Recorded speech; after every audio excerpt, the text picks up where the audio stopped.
رسولullah صلی اللہ علیہ وسلم کی نبوت میں کسی اور کا حصہ نہیں ہے۔ اللہ کے نبی صلی اللہ علیہ وسلم نے مسئلے کو واضح کرنے کے لیے عمر ابن خطاب کو یہاں تک کہا تھا جب ان کے ہاتھ میں تورات کا ورقہ دیکھا تھا، لو کان موسیٰ حیا، آج موسیٰ علیہ السلام زندہ ہوتے تو ان کو بھی میری اتباع ہی کرنی پڑتی، میرے پیچھے ہی چلنا پڑتا، لیکن اللہ کے نبی صلی اللہ علیہ وسلم کی رسالت میں علماء بریلی کیسے اپنے بزرگوں کو شامل کرتے ہیں، یہ ہمارے ہاتھ میں تذکرہ غوثیہ ہے جس کا صفحہ نمبر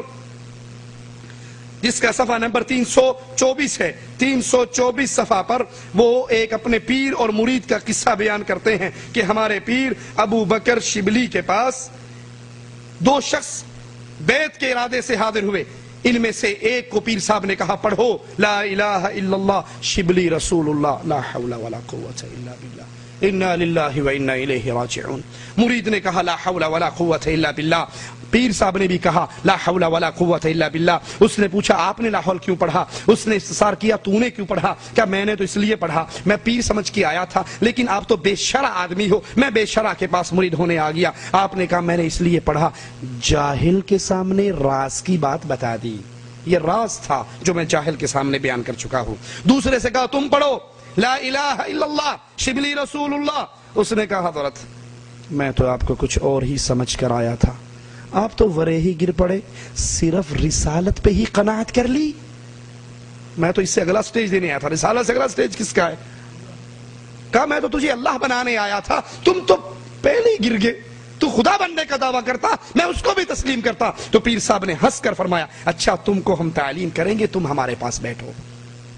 یہ علماء بریلی کا عقیدہ، اور سیم یہی عقیدہ علماء دیوبند کا ہے۔ یہ ہمارے ہاتھ کے اندر رسالہ الامداد اشرف علی تھانوی صاحب کا، اس کا صفحہ نمبر 34 ہے، جہاں پر ایک مرید خواب دیکھتا ہے اور خواب میں کلمہ پڑھتا ہے لا الہ الا اللہ اشرف علی رسول اللہ، پھر ان کی آنکھ کھل جاتی ہے، ہڑبڑا کے بیٹھ جاتا ہے، پریشان ہوتا ہے میں نے کیا کلمہ پڑھا، غلطی یاد آتی ہے، زور زور سے روتا ہے، پھر اپنی غلطی کی اصلاح کرنے کے لیے اب نبی کریم صلی اللہ علیہ وسلم پر درود پڑھنے کی کوشش کرتا ہے، لیکن کہتا ہے کہ میں اب جاگ چکا ہوں، نیند ختم ہو چکی ہے، بیداری کی حالت میں ہوں، لیکن پھر بھی زبان میری کہتی ہے اللہم صلی علی سیدنا و نبینا و مولانا اشرف علی لا حول ولا قوت الا باللہ۔ یہی عقیدہ علماء بریلی کا، اپنے پیروں کو اتنا عظیم مقام دیا کہ ان کو نبی کی رسالت میں شامل کر دیا، اور یہی عقیدہ علماء دیوبند کا۔ یہ سائل سوال لکھ کر اشرف علی تھانوی صاحب کو بھیجتا ہے، اور تھانوی صاحب اس کے سوال کے جواب میں کہتے ہیں اس واقعے میں تسلی تھی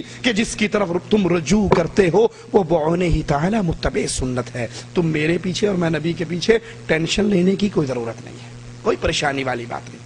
تم نے جو یہ کلمہ پڑھا ہے اور جا کر مجھے نبی کہہ کر مجھ پہ درود پڑھا ہے، تو یہ اللہ نے پڑھوایا ہے، یہ اشارہ ہے تمہارے لیے کہ تم نے جس کو پیر پکڑا ہے وہ متبع سنت ہے، لا حول ولا قوت الا باللہ۔ اسی طرح انبیاء کی صفات کے اندر کوئی اور شریک نہیں ہو سکتا، انبیاء کو جو نبوت کا کام اللہ نے دیا ہے، جو ان کے اوپر وحی آتی تھی وہ انہی کا خاصہ تھا، لیکن علماء دیوبند اس کے اندر بھی اپنے پیروں کو کیسے شامل کرتے ہیں۔ یہ سوانح قاسمی ہے ہمارے ہاتھ میں، قاسم نانوتوی صاحب کی کتاب، اس کا صفحہ نمبر 301 ہے۔ حاجی امداد اللہ اپنے سارے مریدوں کو ذکر اذکار سکھایا کرتے تھے، اور وہ اپنا ذکر کر کے رپورٹیں حاجی صاحب کے سامنے پیش کرتے تھے۔ تو حاجی صاحب نے ایک دن قاسم نانوتوی صاحب سے بھی پوچھا کہ تمہیں بھی تو میں نے ذکر سکھایا، تم نے مجھے کوئی رپورٹ پیش نہیں کی۔ انہوں نے کہا حضرت حالات و ثمرات تو بڑے لوگوں کو ہوتے ہیں، مجھ سے تو جتنا کام آپ نے فرمایا وہ بھی نہیں ہوتا، جو آپ نے ذکر کہا نا اتنے بار کرنا ہے،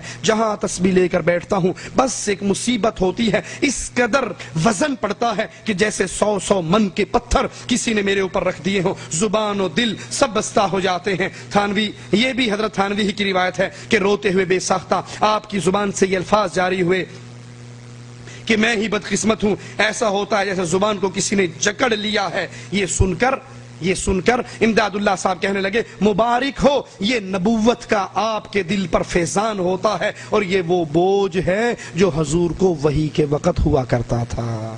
لا حول ولا قوت الا باللہ۔ اللہ کے نبی کے وحی پر بوجھ پڑتا تھا. اب تم جب یہ کام کرتے ہو تم پر بھی یہ بوجھ پڑتا ہے. جو کام نبی سے لینا تھا وہی کام تم سے لیا جائے گا. یہ کام، یہ بوجھ، یہ نبوت کا فیضان ہے تمہارے اوپر. اور ملفوظات احمد رضا خان اپنی کتاب صفحہ 63 پر اسی کتاب کے کہتے ہیں کہ اللہ کے نبی صلی اللہ علیہ وسلم کو درد سر، بخار، وہ مبارک امراض ہیں جو انبیاء علیہ السلام کو ہوتے ہیں، اور اللہ کا شکر ہے کہ مجھے بھی اکثر بخار اور سر درد رہتا ہے. 2 سیڑھیاں چڑھ چکا ہوں، بس 2-3 کا اور انتظار ہے. لیکن برا ہو مرزا غلام قادیانی کا، جس نے ان سب کی رنگ میں بھنگ ڈال دی.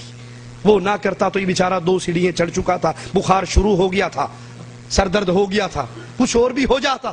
اس نے پہلے کہا تو بھی بخار میں ہے، میں آخری سٹیج پہ پہنچا ہوا ہوں، میرے اندر جو کچھ ہونا تھا وہ ہو گیا. لا حول ولا قوت الا باللہ. اسی طرح معصوم عن الخطا صرف محمد ما ينطق عن الهوى ان هو الا وحی یوحى. ہر بندہ اپنی مرضی سے بولتا ہے. ہمارے نبی جب شریعت کی بات کرتے ہیں وہ اللہ کی وحی ہوتی ہے، وہ اپنی مرضی سے کلام نہیں کرتے. لیکن بریلوی عقیدہ سنیے، عبد الحکیم قادری اپنی کتاب یاد اعلی حضرت صفحہ 32 پر لکھتے ہیں اعلی حضرت کی زبان و قلم ہر قسم کی لغزش سے محفوظ تھی، باوجود یہ کہ ہر عالم سے کوئی نہ کوئی غلطی ہوئی، مگر اعلی حضرت سے ایک نقطے کی بھی غلطی نہیں ہوئی، کیونکہ آپ کو غلطیوں سے پاک کر دیا گیا تھا. انوار رضا صفحہ 223 پر لکھا ہے کہ اعلی حضرت بچپن سے ہی غلطیوں سے مبرہ تھے اور صراط مستقیم کی تباہ آپ میں ودیعت کر دی گئی تھی. اور یہی عقیدہ اشرف علی تھانوی صاحب پیش کرتے ہیں امداد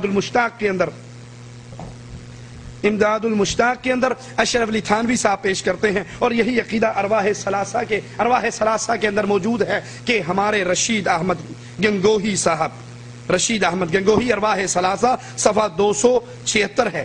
رشید احمد گنگوہی اکثر اپنی زبان سے یہ الفاظ کہا کرتے تھے، سنو حق وہی ہے، اللہ تعالیٰ نے مجھ سے وعدہ فرمایا ہے میری زبان سے غلط نہیں نکلوائے گا.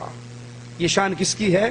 محمد رسول اللہ صلی اللہ علیہ وسلم کی. اور اس شان پر علماء بریلی اپنے علماء کو فائز کر رہے اور علماء دیوبند اپنے علماء کو فائز کر رہے. اب آخری سوال آپ کے سامنے پیش کر کے اپنی بات کو ختم کرتا ہوں. پیارے بھائیو، یہ معاملہ عقیدے کا ہے، یہ معاملہ توحید کی غیرت کا ہے. علماء بریلی اور علماء دیوبند بنیادی شرکی عقائد پر دونوں اکٹھے ہیں. جب یہ دونوں اکٹھے ہیں تو پھر ان کو اپنی نمازوں کا امام بنانے سے پہلے اللہ سے ڈر جائیے. ان کے ساتھ اہل ایمان والی محبت کرنے سے پہلے اللہ سے ڈر جائیے. ایک آدمی مجہول ہے، آپ کو اس کا پتہ نہیں ہے، نماز کھڑی ہوئی، آپ کو نماز مل گئی، آپ نے پڑھ لی، انشاءاللہ خیر ہے، اللہ قبول فرمائے گا. لیکن جس کا ان فرقوں سے متعلق ہونا کنفرم ہو، جو ان عقائد کا دفاع کرتا ہو، جو ان عقائد سے بیزاری کا اظہار نہ کرتا ہو، ان عقائد کو جان کر سن کر پڑھ کر بھی کہے بزرگوں نے لکھا ہے، جو لکھا ہے حق اور سچ لکھا ہے، جو اس طرح اس شرکی عقائد کو سن کر، دیکھ کر، پڑھ کر پھر ان کا دفاع کرتا ہے، تو ایسے لوگوں سے بڑا ضروری ہے.